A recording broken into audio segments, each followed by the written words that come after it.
Merci de nous suivre dans MKB's officiel, la voix des sans-voix. Merci de nous faire confiance. Merci de continuer à vous abonner, vous allez vous abonner.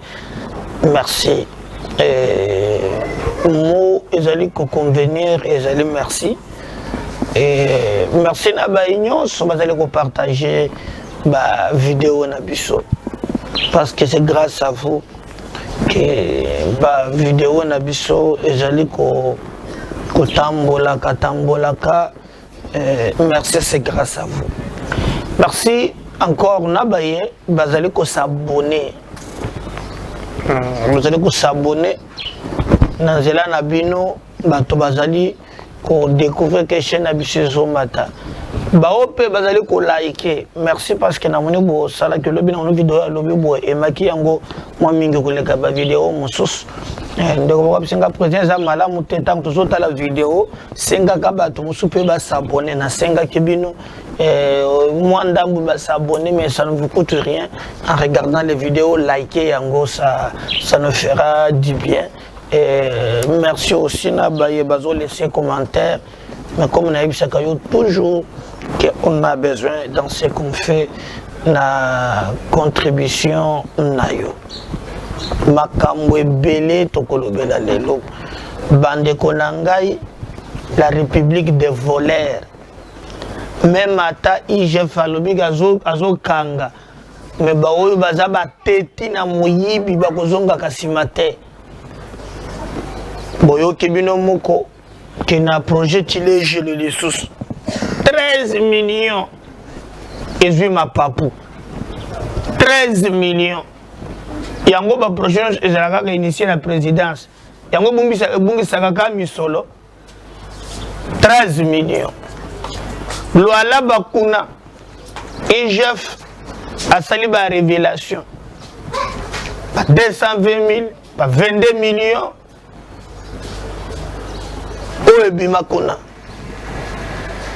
donc peu bomonaki tokolelope likambo ka makambo moyibi makambo yo ba tracteur ya hôtel de ville oyo bayaki bakitaki nango awa IGF le beli yango bazui tracteur c'est liami esili même nyonso ba na kati bokomuko de douane yango ces pays pensa vraiment bazo pa la couleur tozo kende wapi nani akotongela biso mboka soki biso moko bakolo mboka tomi tongeli mboka na biso te pona nini ba politicien kotema mabe boy.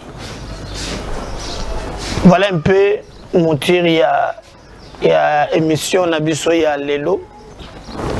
Mais il faut retenir Bandeko. Bino bato oyo bozo kana kaka ko diviser ba Congolais mususu. Bino bozo kota na discours ya haine, na discours ya séparation. Alors que le défi est d'aller ko Zelabiso ezali monene. Bande konangai na koki koyebisa bino ke na kubakisa pepo musuna kolobela lelo ezali situation sécuritaire awa tozoloba awa ba bengi surtout les deux gouverneurs militaires awa na Kinshasa baya basala na bango na évaluation. Parce que normalement, mon avis, Tobandaki Nangouya na frappe bien. Mais apparemment, tu vois comment on a soda na chino bazola da defna mai ya or. A defense na musiga soda na mundu ki côté na chinois na libulu ya or bazo timula soda a defense kuna te. Nous apprenons que et l'ongwe bango pe bao baye mwandam si c'est vrai parce que baligation peut la moi mingi si c'est vrai que mubulu e kontina ngambu wana ya kosakana te.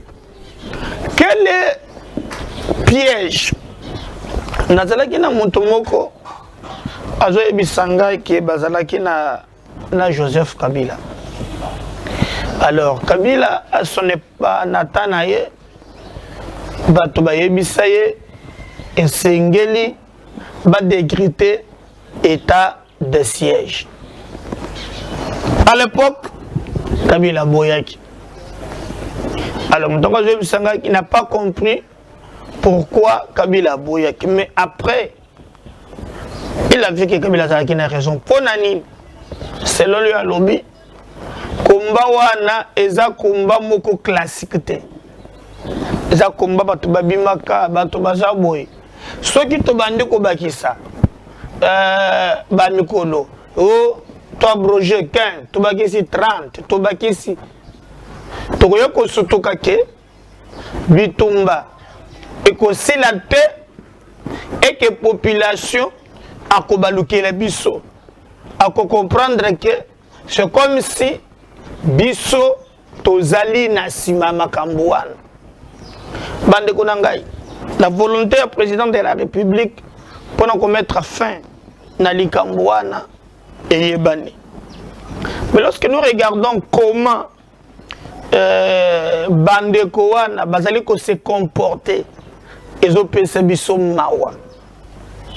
Parce qu'il y a un député national, Eli Yanor, qui voit lobby. Armée Nabiso Ezanama Koki.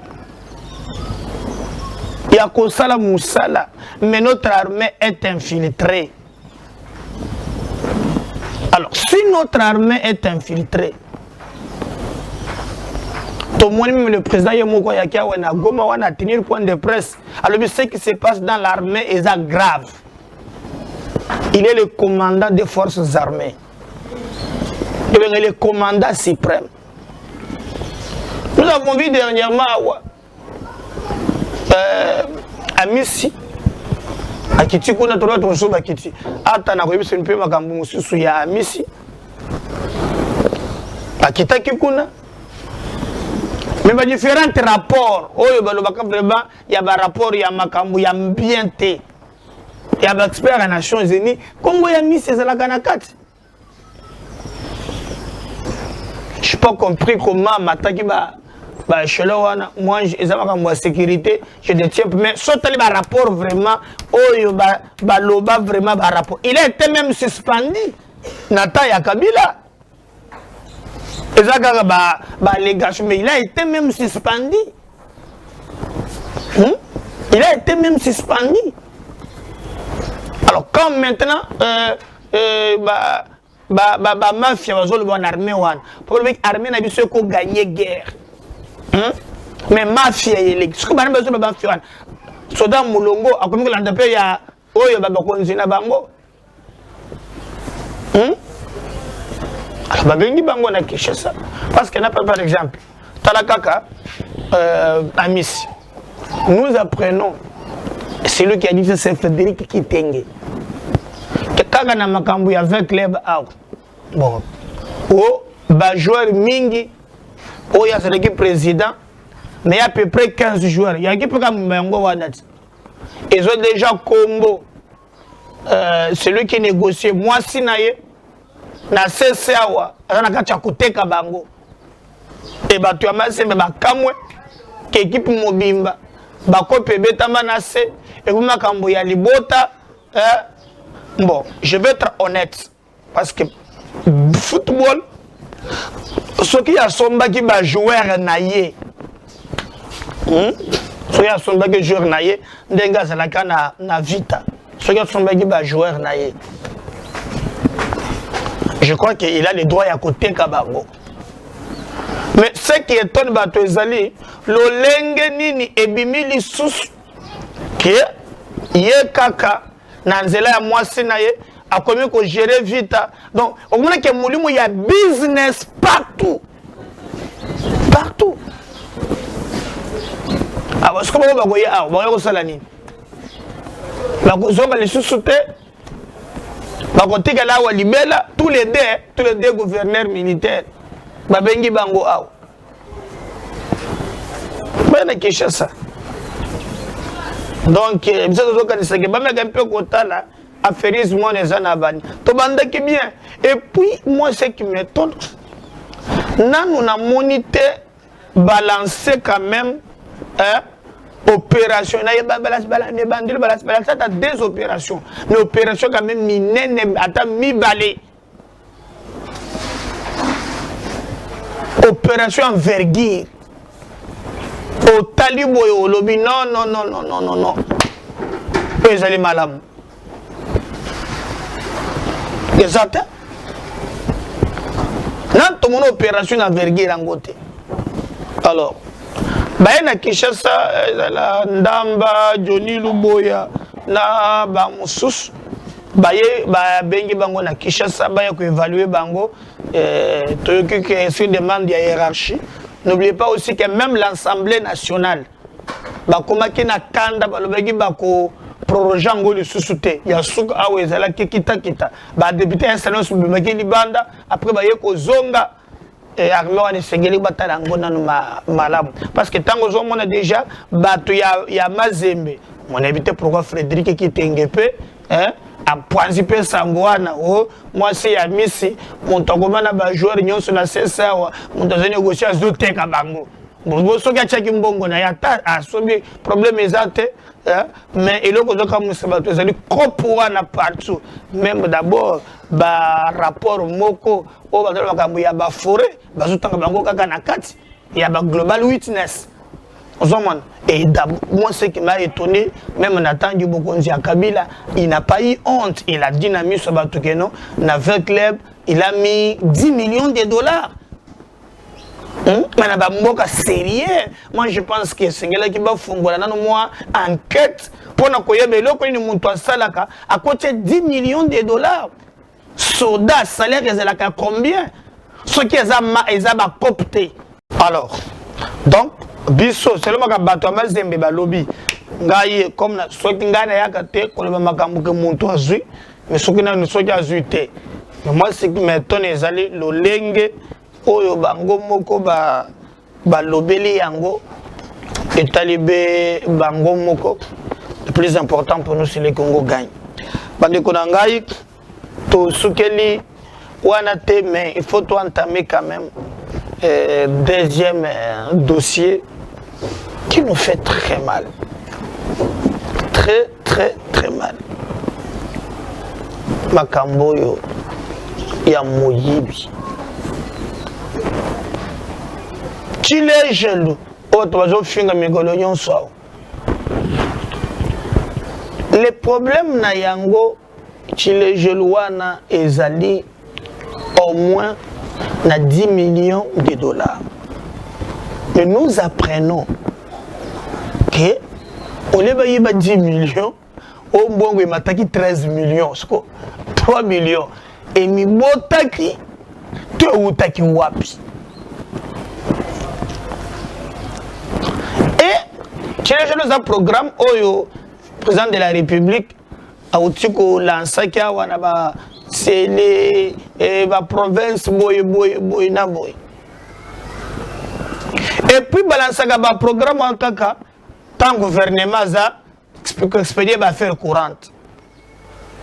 Alors, je vais demander na bande comme est-ce que Kosunga président Baoyo bakanisa ke balinga ka président koleka ba mususu ezali kotika ye na makambo ya libulu ezala bato oyo ko travailler na bango bayibaka misolo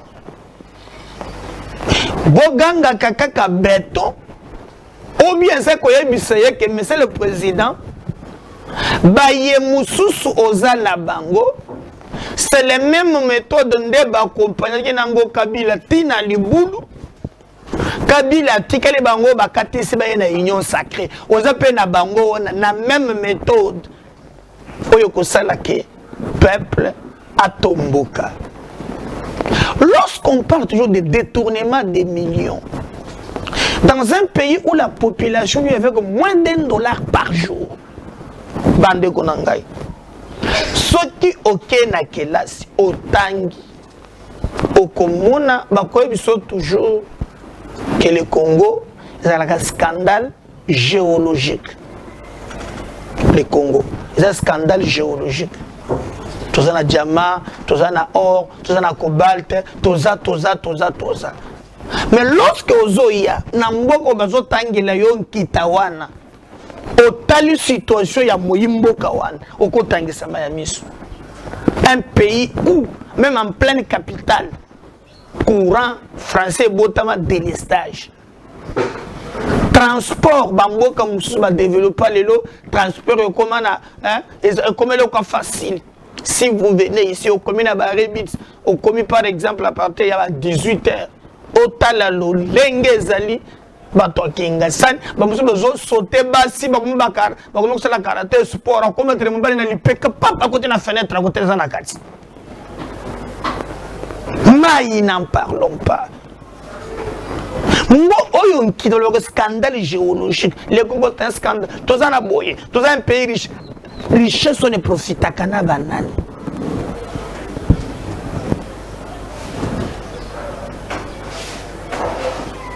Vous voyez? Et profite à kana banane.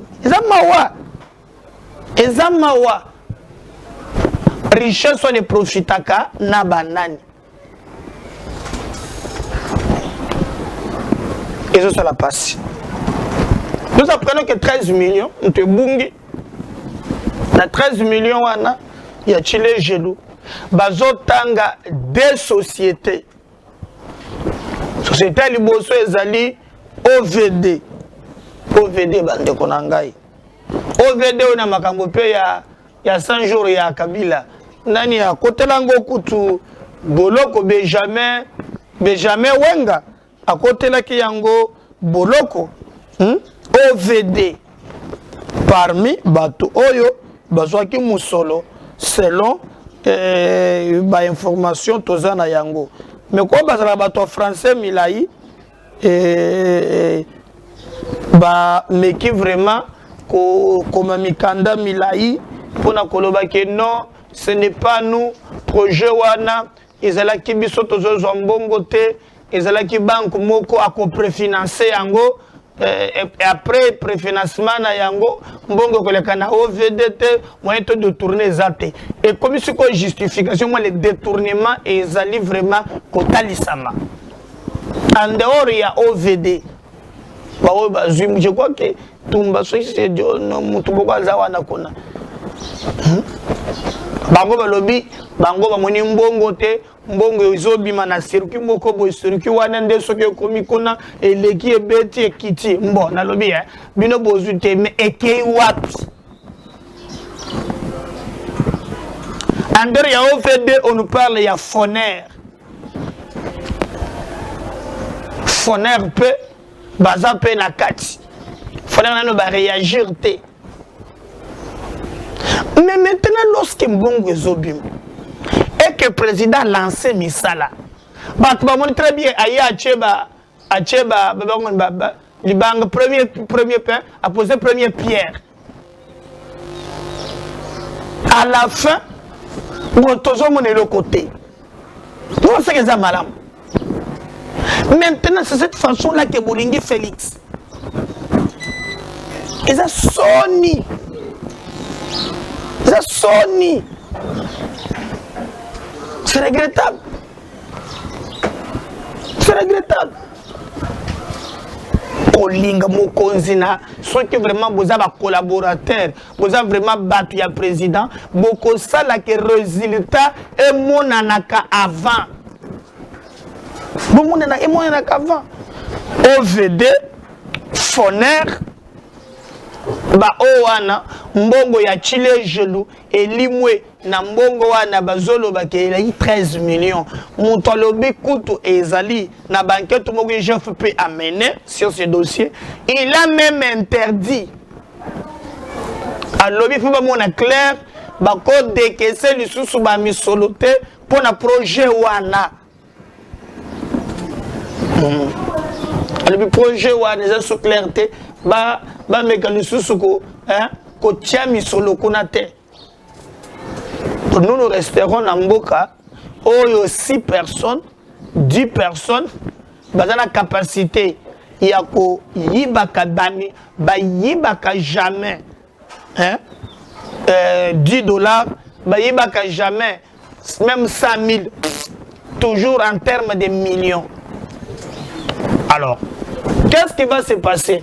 Moi, je pense que ce président Yoko Salaba blague na Batouana, je crois que le président de la République, parce que ce n'est pas non seulement lui qui arrête, mais même le procureur, ces allégations-là, et Sengeli Penza vraiment, Bayebanako Landela Yango, pour te bakota en profondeur, afin que Makambo Nyonso ezala très bien. Mais retenez que le projet Chile Gelou Oyo, ezala qui est lancé la présidence de la République, le projet Wana, Mbongo et Bungi, 13 millions. Bazali, co-indexé, bateau, Mibale, Moutaliboso, la société Mibale, j'allais dire, Bazoloba, OVD, Bazoloba, Foner. Pour Banzela et Belé et Télémi. Par exemple, Nazalaki na Mbujumai wan, ezana soki ozana Mbujumai kuna, okomona na aéroport ya Mbujumai. Bozo sala nzela moko bandika ka wana. Fallait comme tikoda depuis ezaka ya kotelema. Taka na tolo lebina ngawo neni ya Chile Gelou. Et tiki ndengo na kutuba chantier inachevé ebele. Mais il paraît que Mbongo se bimi et bandego VD bazolo bakeno mbongo wane bimaki et kendaki na compte na bangote et bango bayebi likambo wana te eza pasi ya kosakana te. Alors ceux qui bango bazwa quitter, je pense que ekokoma te lokola ya eteni longondo po ya eteni longondo toyokaki tozozela. Mais tout le monde est à la mouki, à commune à Makambo, il y a Cardinal Ambongo, nous les grands Équateur. Mais jusqu'à présent, IGF Falobé qu'il avait documenté, justice est égal à qui Baba. Cette fois-ci, nous pensons que tout le monde est clair. Dès que tout le monde qui procès, il y a caméra, tout le monde peut cette fois-ci. Mais il y a une chose. Le problème n'est pas seulement il y a Bakanga Kabango, mais le problème est que Tango Bazo Kanga Bango, tout le monde a Kambongo, on a besoin de notre argent. Ce qui Bakangi Bango, en contrepartie, tout le monde Mbongo Nabiso, et Soukaka Kate na Bakangi te, mais ce qui Bakangi après. Pour mon taougne banayeo, na benda nangaye. So ba gena ngata tata na makala, o ba konda nga combien? Oh 5 ans ou 10 ans. Bon, so na tongi ba immeuble na sali. Bon ata na sali banda na tambola qu'est-ce que dans 10 ans na kotonga ba immeuble na kosa ba 13 millions. Na gena fanyela nga kaka kuna, ya bando olia bien après na kobim. Et là la sens mo ko so ko kanga bango mais mbongo zo ngate.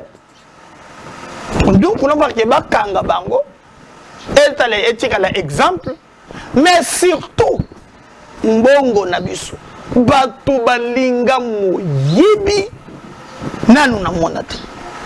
Banzile Tikeli inachevé, et maintenant là, pour la Tshisekedi, Batu Bakomona Ndengini, on a tout ça la promesse, c'est ça le matin, mais les bateaux, quand même, le bateau en 15 personnes. Mais il est grand temps et peut attendre la bateau parce qu'il n'y a pas, toujours que non, il n'y a pas de mauvais troupes, il n'y a que de mauvais chefs. Oui, et si l'état, nous avons les lettres Moussous Awa et Zali, le ministère du développement rural. Balengi Bayiba Pembongo.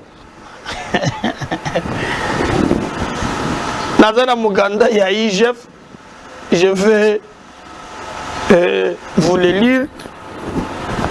République démocratique du Congo, présidence de la République, Kinshasa, 9 août 2021. Donc, il y a Sika. Inspection générale de finances. L'inspecteur général, chef de service. Lettre anglaise, lettre numéro 942 bar PR bar IGF bar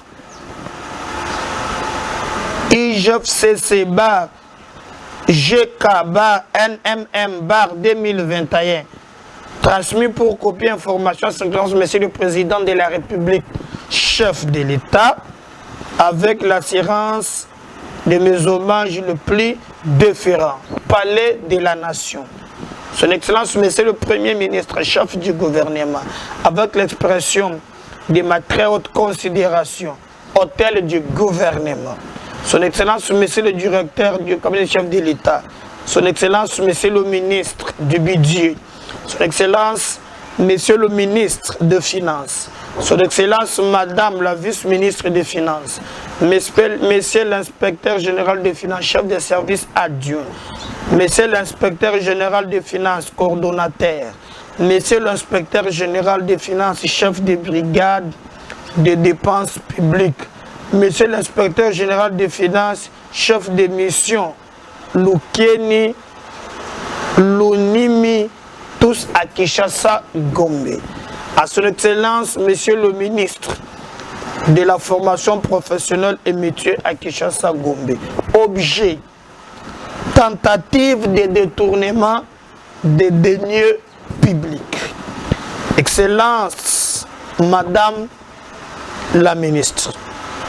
Elle me revient au contrôle au cours dans vos services que votre ministère a reçu du Trésor public pour son fonctionnement en date du 12 au 13 juillet 2021, respectivement 778 000 $, 735 000 et 750 322 000 francs.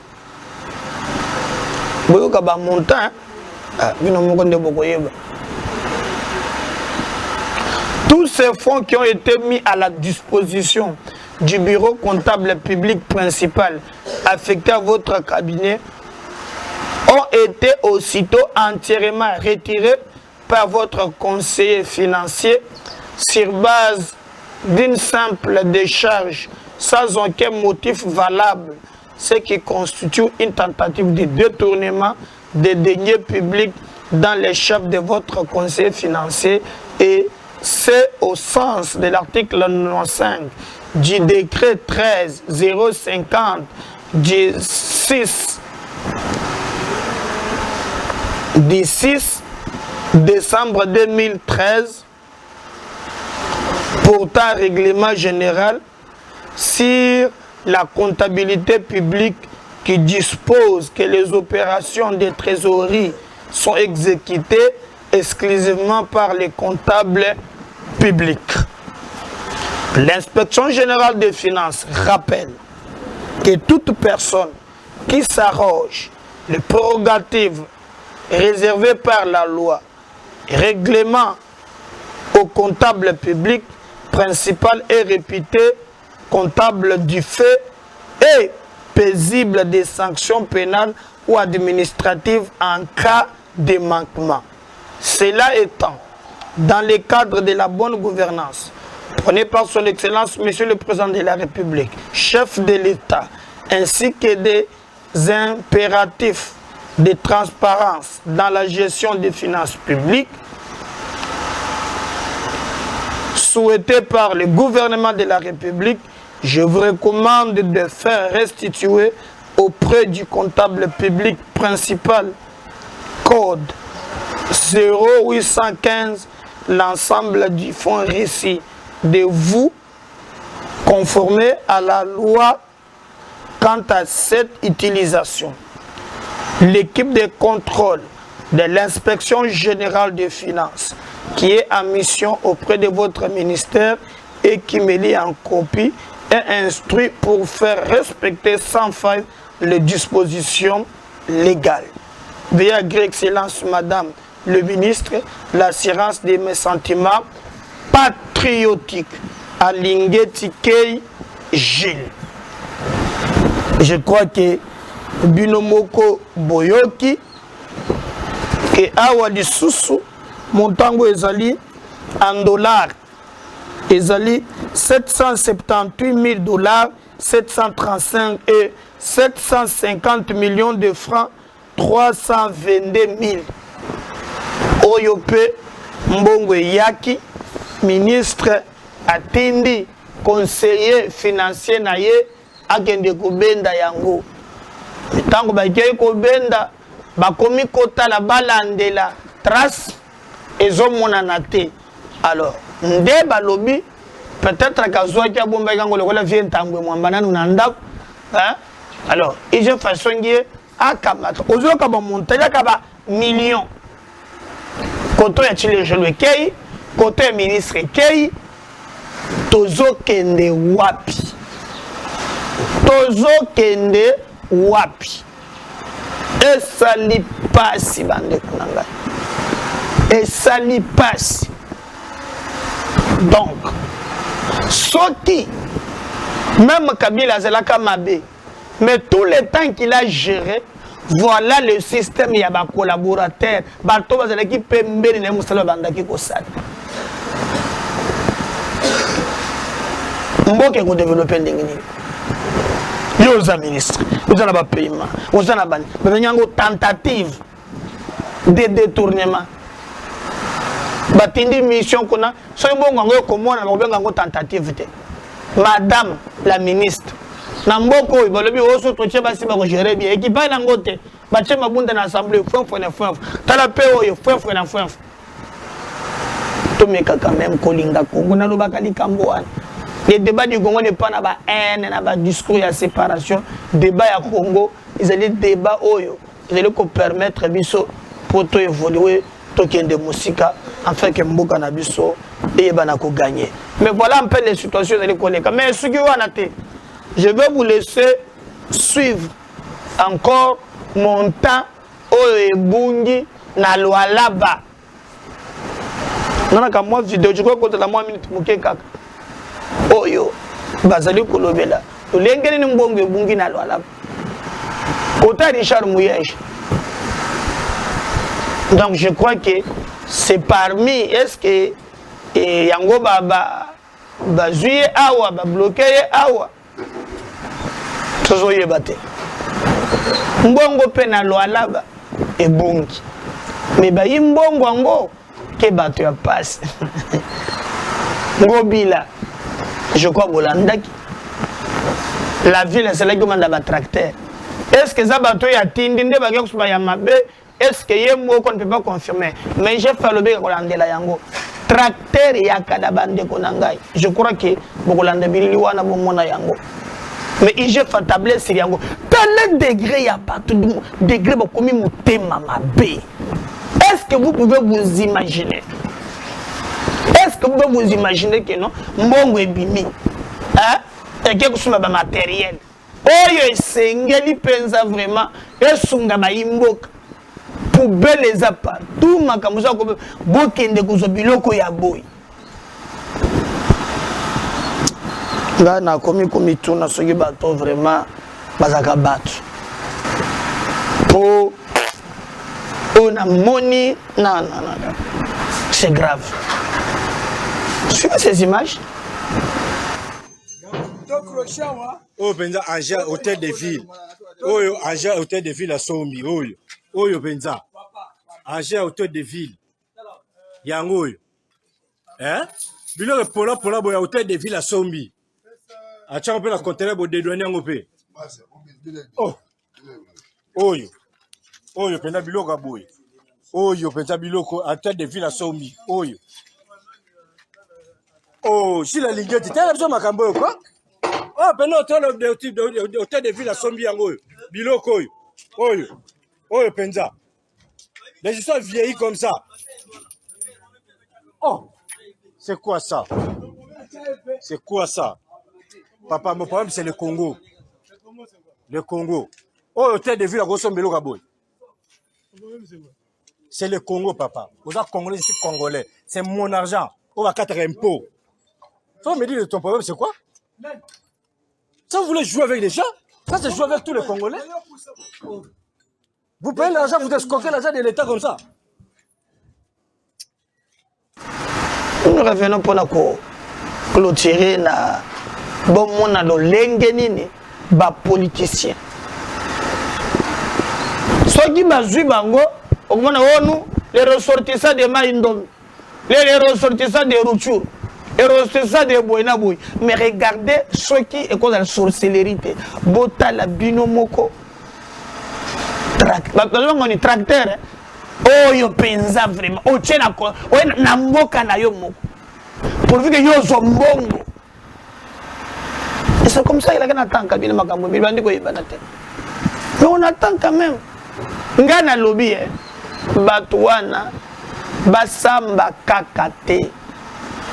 Mais ceux qui basambi, à la fin, bazongi simbongo. Ceux qui basambi, à la fin, bazongi simbongo. Zate boye, hein? Oh, bosambi après bolobi à la fin. Non, bosambi bozongi simbongo. Bakangi bango to moni vraiment même mbongo ezonga. Tala décret ya mutema mabe bato bazana yango. Bazo benga bakambi. Regrettable. Il faut retenir pour nous le plus important Isali. Tout le monde est clair avec ces images, avec des images pareilles. Je ne sais pas si on peut encore le dans la classe politique, il y a madame. Mais si Dieu ne revenait pas, nous serons là toujours pour vous informer. Et oui, vous informer. N'oubliez pas de vous abonner. Lorsque vous entendez la vidéo, s'abonner. Si vous s'abonner, vous aimer. Aimer, vous aimer yango. Si vous aimez, laissez-nous un commentaire, mais surtout, partagez. Vous allez ambassadeur, vous allez ambassadrice de la chaîne Nabiso. Parce que si Dieu ne revenait pas, j'attends toujours par votre canal comment tu peux nous aider. Que Dieu garde le Congo. Ensemble, nous serons plus très forts. Parce que ce qui nous unit est plus fort que ce qui nous... À la prochaine.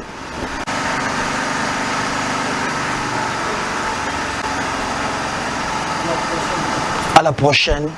Bye.